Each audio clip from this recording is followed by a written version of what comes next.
Orgullo, satisfacción, emoción, alegría. Estes son soamente algúns dos sentimentos que dende o colectivo feminista de Pontevedra teñen neste 9 de marzo, unha xornada onde aínda contan coa resaca da folga feminista, unha resaca feliz que superou todas as expectativas que tiñan. Non se esperaba pois esta afluencia masiva de mulleres que si saíron á rúa para expresarse, ter un sitio polo menos en un lugar donde poder decir estamos aquí, non?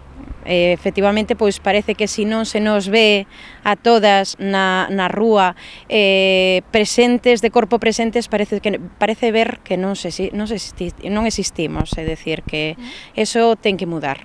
Unha movilización de mulleres, de alumnas, de profesoras, de xornalistas, de enfermeiras, de amas de casa, de pensionistas, unha movilización sen bandeiras políticas nin sindicais, unha xornada de folga onde triunfou a muller e o seu lema, porque quedou claro que separamos nós, separa o mundo.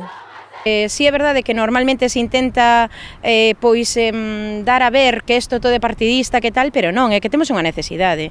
E tiñamola ayer, tiñamola antes de ayer da folga, e seguímola tendo hoxe, eso é real, é dicir, eso ten que mudar. Esas necesidades teñen que estar cubertas, sobre todo antes posible. E o que quedou patente é que agora hai que seguir traballando.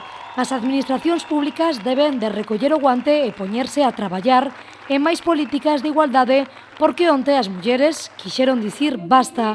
Basta a brecha salarial, a discriminación, o machismo, o acoso laboral, basta a desigualdade.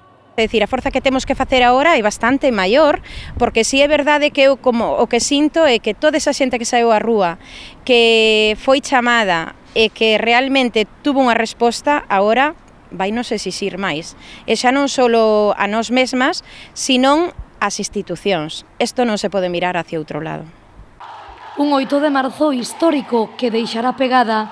Agardamos que non sexa soamente pola participación masiva, senón que sexa polo inicio, como se dixo esta mañá, dunha primavera pro feminismo actual.